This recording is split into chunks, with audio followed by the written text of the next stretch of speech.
Assalamualaikum warahmatullahi wabarakatuh. Ketemu lagi dengan saya Vivi dalam membahas Google Spreadsheet. Nah, kali ini kita akan belajar membuat apa ya namanya? Data validation atau drop down list. Jadi kayak ceritanya di dalam sel itu sudah ada pilihan yang harus kita isi. Oke? Contohnya misalnya kita akan terapkan di bagian jurusan untuk data ini. Jurusan nanti misalnya gurunya itu tinggal pilih, tidak lagi harus menulis IPS, tinggal pilih. Nah, caranya seperti ini. Kita klik di bagian ini, kita masuk di bagian data, kemudian pilih validasi data, kemudian pilih daftar item, kemudian masukkan. Misalnya tadi ada IPS, dipisahkan dengan koma, ada IPA, dipisahkan lagi dengan apa, misalnya ada bahasa. Bahasa. Kemudian ini tampilkan draftnya nanti akan tampil pada saat selnya diklik. Nah, pada data yang tidak valid tampilkan peringatan. Nah, teman-teman untuk yang memilih tolak masukan bisa pilih tolak masukan, dan bila bisa kalau tolak masukan berarti tidak ada yang bisa terinput selain pilihan dari daftar item yang kita tulis. Kemudian untuk ini tampilan teks bantuan validasi, misalnya ini misalnya kita mau mengingatkan. Nah, contohnya di sini yang sudah terformat ya. Klik dan masukkan nilai dari komponen daftar. Misalnya kalau kita mau ingatkan, atau misalnya bisa diganti jangan salah pilih. Seperti itu. Kemudian disimpan. Nah, karena tadi ini untuk cuma satu saja, makanya cuma satu saja. Nah, dia akan berisi seperti ini, IPS, saya kita ubah IPA, seperti itu.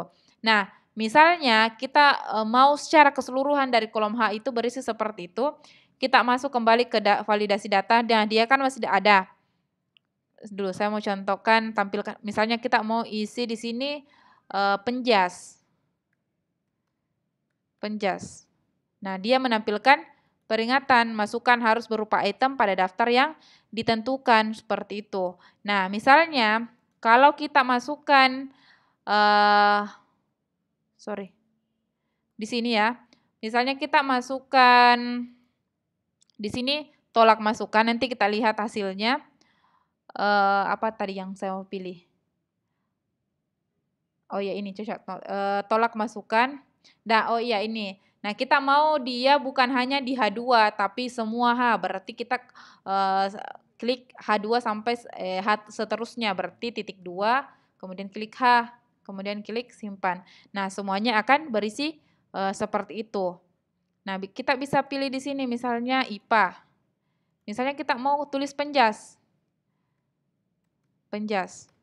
Dia akan muncul di sini, ada masalah, jangan salah pilih, misalnya. Dia akan muncul seperti itu kalau kita menolak masukan, seperti itu. Tapi kalau tidak ya aman saja seperti ini.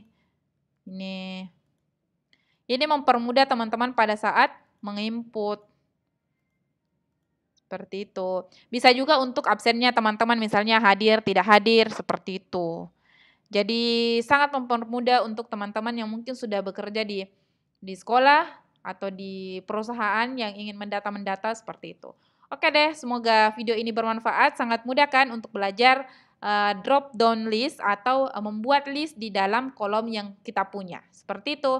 Terima kasih, jangan lupa berikan like, komentar yang membangun, serta dibagikan video ini, subscribe, dan nyalakan loncengnya supaya teman-teman mendapat notifikasi pada saat kami mengupload video baru. Sampai jumpa di video selanjutnya, saya Vivi, Assalamualaikum warahmatullahi wabarakatuh. Dah.